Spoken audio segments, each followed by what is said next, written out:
but we're being remembered for saving lives. You know, and I have to tell you, I wish I could say I had a hand in all this. I didn't.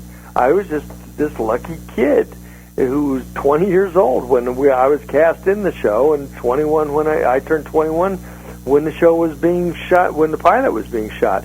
So, you know, and we were like living childhood dreams of running red light and siren, jumping in and out of helicopters and running around saying, you know, Roy, I've got a pulse, IV, D5W, TKO. Yeah, Rampart. I loved all that stuff. And we did too. Yeah. And we did too. We were having a time of our lives. I don't know how we think we were changing the world. No. Not at all. How could the show ever been made if Ringer's Lactate hadn't been invented? Yeah, miracle drug. About that. Yeah. Well, I don't care what you have. I don't care what's wrong with it. Ringer's Lactate will heal it. I noticed that seemed to be, looks like a bad hangnail, Rampart. Administer an IV of broken Lactate bones everywhere. Yeah. His left arm has been severed. Well, started an IV. Ringer's Lactate. I want to play this. I do a couple of. I have one sound bite, real quick, about 12 seconds. Randy, you're on the program. You're being modest. Let's hear John Gage being modest. Could we have track number 2, please? It must be a real challenge being a paramedic. Oh, it is. When you think of all the people that are depending on you, you really think how important that responsibility is. Mostly, I try not to let it go to my head. Oh, well. was that the Models? I got the bite, and I don't know which program that was off of. I think it is. I think it's where I was. The Models came into the station and we're going to do a photo shoot, and they just picked me to hold an axe and stand there. Oh, okay. That's something that I'd be good at. That. Let's see. We've got our next caller who has also been very patient. This is Katie from Normal, Illinois. I'm going to have to find out sometime what makes that. They wouldn't let you in the town. Katie, welcome to Talkin' Television. Welcome. Well, thank you. I'm so excited right now. I cannot tell you. Well, I'm glad. I'm glad you called, and I'm glad you're excited. Well, you're on with Randy Mantooth. Stay normal. I wanted to ask how he feels about the fan fiction that was written for Emergency, and because him and Kevin were the first ones that I ever wrote my fan fiction about. Back in the day, back in junior high school, I began writing then, and I just was curious as to how he feels about it. Well, I didn't really read a lot of it. I mean, I'm amazed that there's a whole little cottage industry of that, and I didn't realize to what extent it was. In fact, when they said fan fiction, I wasn't entirely certain I knew what it was, and somebody said, "Oh, well, here, read this," and all of a sudden it began to dawn on me that there were people out there who weren't just satisfied with the show the way it was shot, that they insisted on inventing their own scenarios, and I thought that was absolutely fascinating. Can I ask you a question? Does this happen with other shows, or is this just with Emergency that they're doing? Well, I've done Emergency. I've got about 30 stories for Emergency, but I'm currently working with Combat, and I've got about 20 of those out there. You mean Combat, the old black and white war television series? Yeah, Dick Morrow and Rick Jason.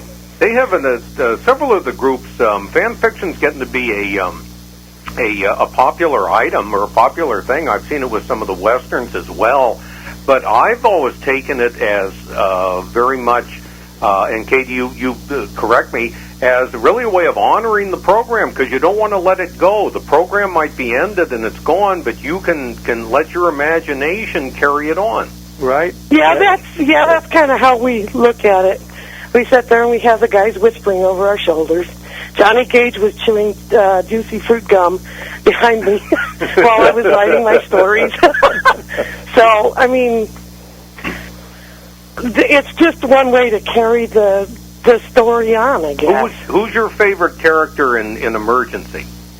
Well, back in junior high school, it was Roy. But when I started doing the internet publishing for my fan fiction, it was Johnny Gage. we called him the the dark-haired wonder, which was DHW. That's what we called him. That was his little nickname on the our little stories. We've got a listener has said that episode we played the clip from was called Nurse is Wild. So you were Nurse is Wild, huh? Yes, and he said that was John Gage was showing the rescue squad. I guess that means the truck to a bunch of nurses. Okay, all right. You might have used the line more than once. I thought it was the same one that Randy was thinking of. So. Well, actually, I used it just yesterday, but. All right, Katie, did you have anything you wanted to add? No, I just wanted to tell him thank you very much for Emergency, and that I'm just tickled pink to talk to him. Thank you very much. I appreciate that. All right, Katie, thanks a lot for taking the time to listen and to call. I appreciate that. Let me ask you, Tim, you aren't getting much chance. Did you have anything you wanted to ask? I've got such a list of questions here, but when you were so young, Randy, though, how did it feel to be like compared to George Clooney today? I mean, the fan magazines, I know you said you didn't have much time, but you were one famous person. How did you handle that? Well, I really didn't handle that very well. I hid a lot. I don't think I was... It all happened so darn fast. One day you're walking down the street and nobody looks twice at you. 3 days later, all of a sudden, people are chasing you down the street, and I wasn't really prepared for that. And you don't even owe them money. Yeah, right, exactly. And I honestly, I didn't handle that very well.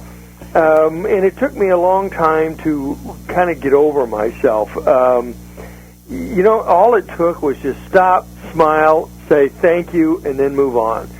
But instead, I was wearing baseball caps and wearing sunglasses and darting in and out of traffic and hiding behind, this. And really, it was just such a waste of energy, such a waste of time. You're like Tom Cruise sometimes, except you were handling it better, probably. Well, I wish I could say I did. I probably didn't, but then after a while, it finally dawned on me I was wasting so much energy by doing that if I just stopped and smiled and said thank you and kept moving, nothing happened. So I think it was the fact that I lost my privacy more than anything, and so. Well, people in the public think, it's wonderful to be a celebrity until it happens, and then you find out the downside. I was the same way. Yeah. I thought, oh man, this is going to be great. I'm going to be recognized. Well, all of a sudden you get recognized in places you don't want to be recognized. Yeah, I know about those. It's one thing when you want when you want a table in a restaurant. Hey, recognize me now. Let's bring on Margaret. From Vancouver, British Columbia. And Margaret, I apologize for the confusions that I had before. We got a little mixed up in the queue, and I appreciate you calling back in. Well, thank you very much. I'm very honored to be speaking to Randy. I've been a fan since I was a teenager, ever since Emergency came on the air. It's been my favorite show, and I'm so happy to have it on DVD. I have the first 2 seasons. But I'd like to ask Randy a couple of questions. Sure. I'd like to know about Boot and Henry, the 2 mascots. What happened to Boot, and how in the heck did you ever find Henry? Well,